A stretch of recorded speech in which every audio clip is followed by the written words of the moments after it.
Salut, j'espère que tu vas bien. Dans ce podcast, je vais aborder la question de la vidéo sous un angle un peu différent. J'en parle très très souvent de pourquoi un thérapeute devrait absolument faire de la vidéo en 2021 et puis les années qui suivent, hein, 2021, 2022, etc. J'en parle très souvent. La vidéo est un support qui est excellent en fait dans sur plusieurs points.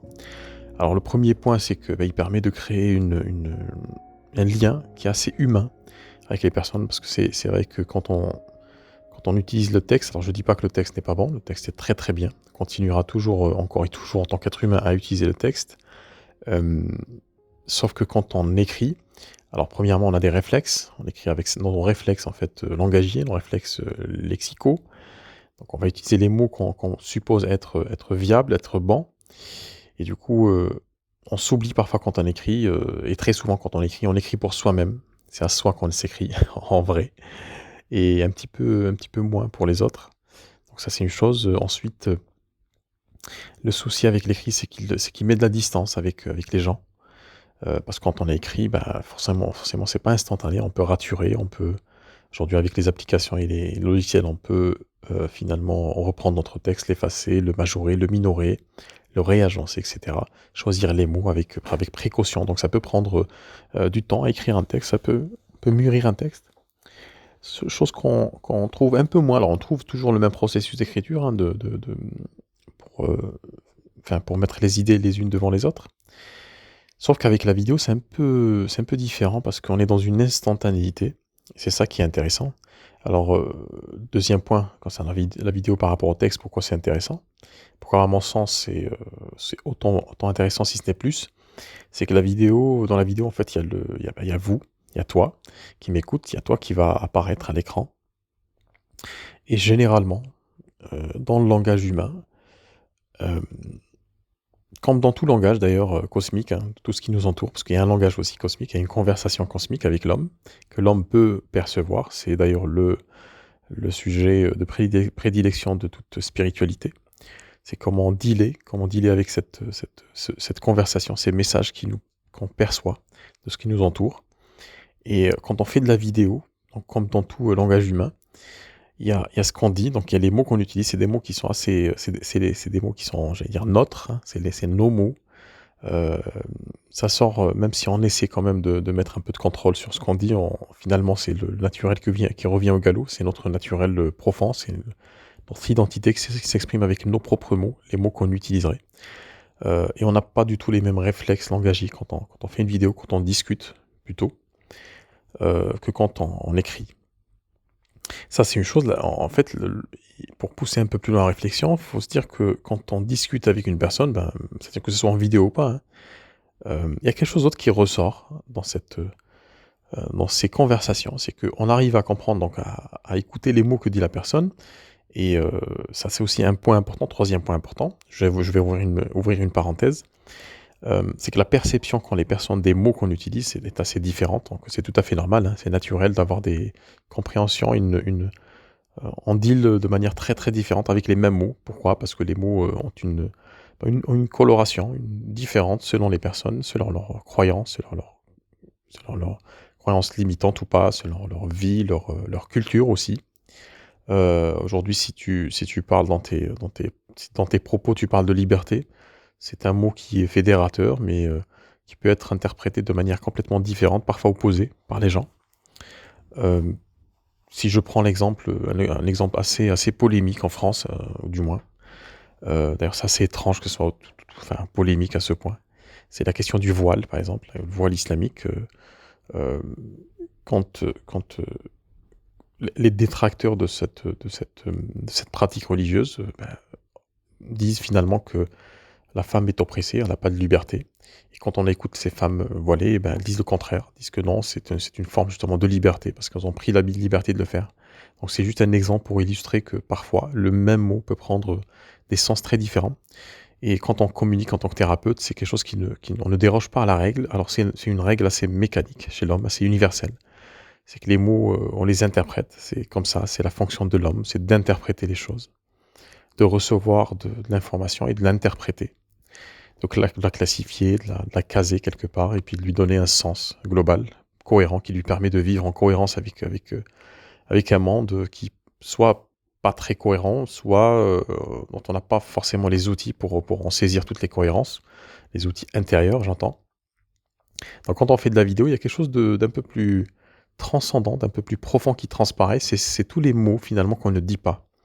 Et c'est vraiment un point important, fondamental, quand on veut développer son activité, son cabinet de thérapeute, c'est que l'essentiel finalement ne se dit pas, comme dirait Bourdieu. L'essentiel dans la communication d'un thérapeute ne se dit pas à haute voix, mais se comprend, se signifie finalement, on signifie les choses.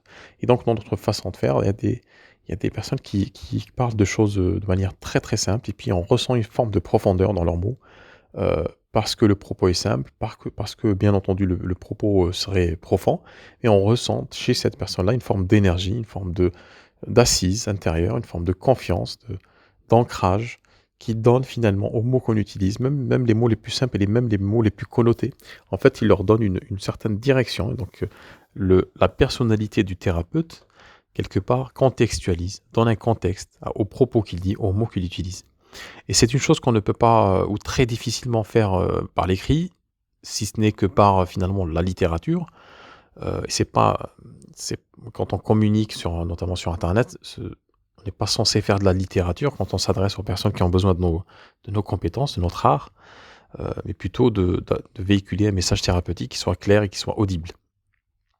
Un message thérapeutique et surtout une promesse thérapeutique. Donc la vidéo permet euh, de manière très directe de véhiculer ces idées-là, ces concepts, ce qu'on dit, les mots qu'on véhicule, et puis surtout ce qui ne se voit, enfin ce qui ne s'entend pas avec les oreilles, mais qui s'entend avec le cœur. Et on arrive, quand on travaille justement quand on polie cet outil-là, au début c'est un peu fastidieux parce qu'on sort de notre milieu, hein, c'est quelque chose qui est assez, notre milieu naturel intérieur, on parle toujours euh, de sortir de sa zone de confort. Et quand on fait de la vidéo, finalement on sort de sa zone de confort pour aller dans une zone un peu différente. Je ne dis pas d'inconfort, mais de transition parfois. Et les transitions sont très souvent source de stress. Donc quand on fait de la vidéo, euh, c'est très important de laisser paraître son propre soi, sa propre personnalité. C'est quelque chose d'ailleurs que je travaille très particulièrement et très précisément avec tous les thérapeutes qui sont dans le programme Impact Illimité. Euh, tout au long de ce programme-là, de cette démarche-là, l'idée c'est de se connecter avec son soi profond, de se connecter avec ses propres valeurs, euh, de restaurer cette authenticité qu'on peut avoir en soi-même, cette innocence qu'on a en soi-même, et puis de la dévoiler petit à petit, accepter, s'autoriser à la dévoiler. Et quand on fait de la vidéo, en fait, on crée un alignement parfait entre qui on est intérieurement, et puis les personnes qui nous écoutent, parce que finalement, quand on fait de la vidéo, c'est-à-dire quand on nous voit, parce que c'est un abus de langage, quand on dit vidéo, mais finalement, quand on nous voit, euh, on peut pas tricher finalement, parce qu'on sent que derrière le masque, il y a quelque chose, il y a une personne, et on gagne énormément de temps, finalement, à clarifier son positionnement intérieurement, et puis à le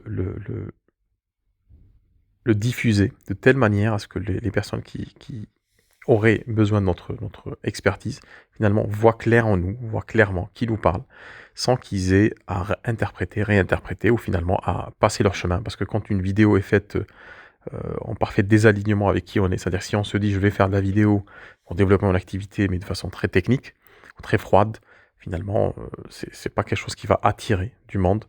Et on sera forcément, rapidement déçu. On va avoir cette frustration de se dire, j'ai quand même fait beaucoup d'efforts pour apparaître, faire de la visibilité, avoir ma propre visibilité, mais j'ai pas le retour que j'attendais. Donc faire de la vidéo, oui, mais on peut pas faire l'économie justement de cette réflexion sur son propre positionnement. Donc voilà ce que je voulais te dire dans cette intervention, que faire de la vidéo finalement c'est aussi simple que d'avoir une conversation. Et puis comme dans toutes les conversations dans le monde, il y a des conversations assez symétriques, assez asymétriques, hein, assez parallèles aussi parfois. On converse de toute manière, toujours de manière symétrique avec nous-mêmes et avec les autres. Et c'est toujours stimulant et excitant de travailler sur cette conversation intérieure, et de la porter justement vers les personnes qui nous écoutent, la porter à leurs oreilles et surtout à leur cœur. Avant de terminer, j'organise le 29 mai 2021.